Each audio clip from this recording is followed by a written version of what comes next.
So this is a 2003 PT Cruiser with no crank and no start. So first what we did was we thought it would be the actuator switch. So we replaced that, which is inside this housing right here. We tried it and there's still no crank.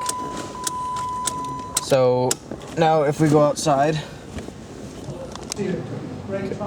Okay. So here we have it, all our fuses, and you can see here that we have our power fuse, which is 20 amps, and we follow that just down here. And we just took our test light and tested both sides, and it's not a blown fuse. And back here we have our starter relay, and when you crank the engine you can hear that clicking, so you know that that one's working. Okay, so now what we're going to do is we're going to try and test the starter. So you can see here there is a thicker wire, there's a thicker wire right there at the end of my test light, and that one connects directly from the battery. So now what we want to do is we're actually going to test the connection. So if I touch my test light to that connection, you'll be able to see that it lights up because the battery's good. Now there's this second cable right here. Now that one connects directly to the fuses from the starter, and that one, when I touch it, you can see that it does not light up my test light. So that means that that is the part that's not putting power to the starter. Okay, so now that we know that that's the cable that's not working, what we're going to do is we're going to try and crank the engine and see if that lights it up. So my partner's cranking the engine right now.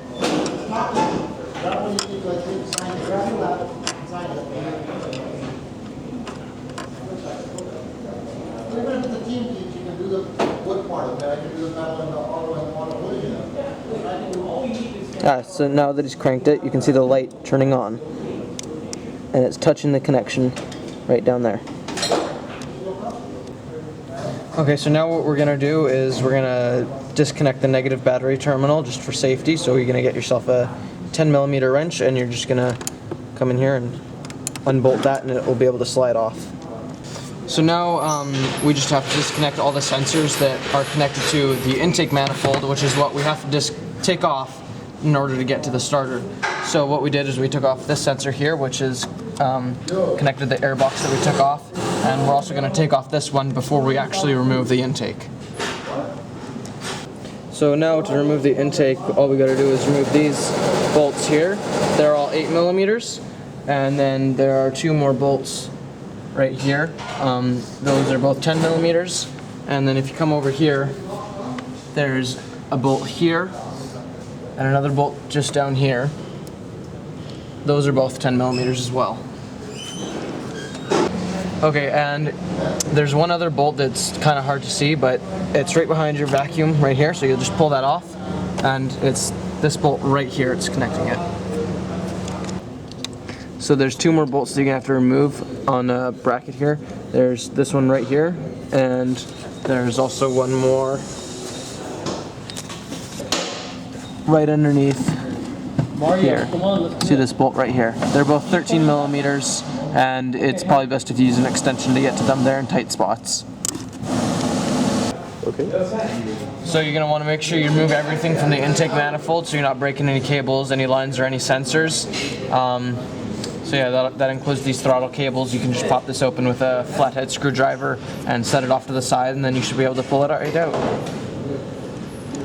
Okay, so now that we've taken off the intake, you just kind of got to wiggle your way out of it. Now, since the starter is way down here, you want to free up some space for yourself. So what you're going to do is you're going to take a pair of pliers and compress this and just wiggle it off. We've already done that, but just wiggle it off, and then you can just slightly bend it backwards, just a little bit. You don't want to bend it too much, and you can just kind of hook it onto something down there so it's out of the way, and now you have a lot more room to get to your starter over here. Okay, so now what we're about to do is we're going to take off all these fuel injectors. You see there's 1, 2, 3, and a fourth one over here. and then once you have all those disconnected, you can just lift out the fuel rail, and that should come out with the whole thing. Okay, so now that we have this part removed, you can see that it comes right out, gives you lots of room. There were the bolt holes right here, here, and here, and down here, and that's all that was holding it on. You also want to disconnect your fuel lines. But now we can see that the starter is right down here, and there's a bolt right there, and a bolt just down in here. But the biggest thing you want to do is you're going to want to make sure that you disconnect your battery.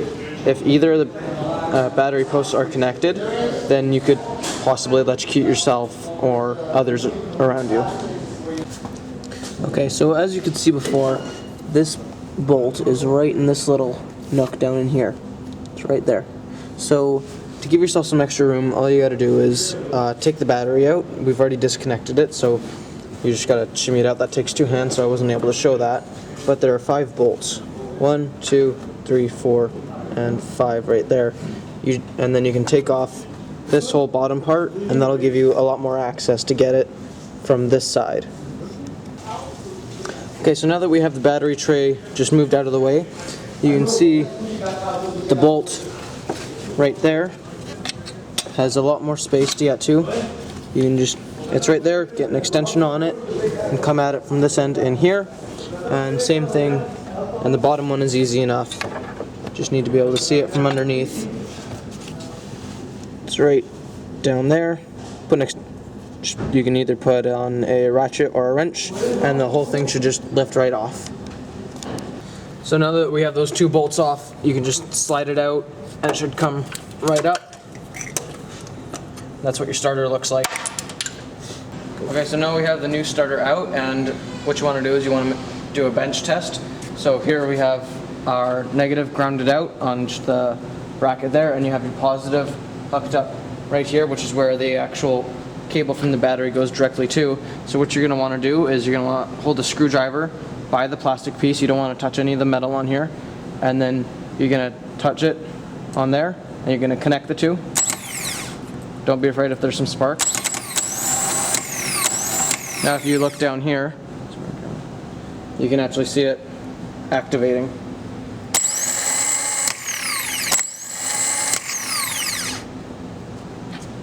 Okay, so now what we've done is we've taken the intake manifold, we've just put on the 5 bolts that go in a kind of a zigzag pattern, 5 right there, and now what we're going to do is we're going to connect the fuel injectors here. They just simply line them up, and they should click in.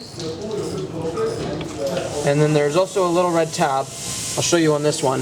A little red tab. Once you have it in, you have to lock it in by pushing that down, and that will actually lock it into place and it won't come out. Okay, so now you'll notice that this hose is back on. It's rather simple. There's just 2 bolts, one down there, and one is further back in here. You just snug those up. There's already a rubber gasket on there. You don't need to change that.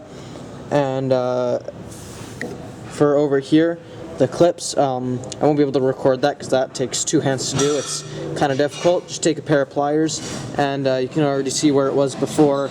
Put that to its original position, and you should be good to go.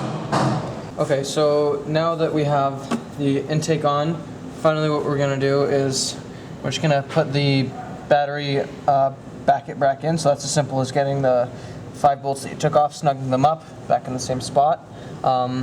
You don't have to torque them to anything, just making sure that they're snug. And then there's also the 2 black bolts. You put in one there and the one back underneath the throttle right there. Okay, so you can see that this engine is almost back together. We've got the cover on the throttle cables. The throttle cables are attached. We've got pretty much all the sensors back in. All the bolts are back into place. We've even put in the battery. Negative terminal is connected, and all you got to do now is just making sure everything is torqued up properly. Everything's attached to where it should be. You're not missing any vacuum lines like these little ones right here or back in here. Those make a big difference, little things, and now all you've got to do is put on your air box and you should be good to go. Okay, so now that everything is all done up, we should be able to start the car, no problem. Battery's charged and everything, so now just put your foot on the brake and turn the key. And there you go, the car starts just fine. Now, when you turn it off, what you want to make sure you do is you don't want to bring it all the way back, or else your electronics will stay on and that's going to drain your battery. You want to put it one click forward, and now all your electronics are off and you won't drain your battery.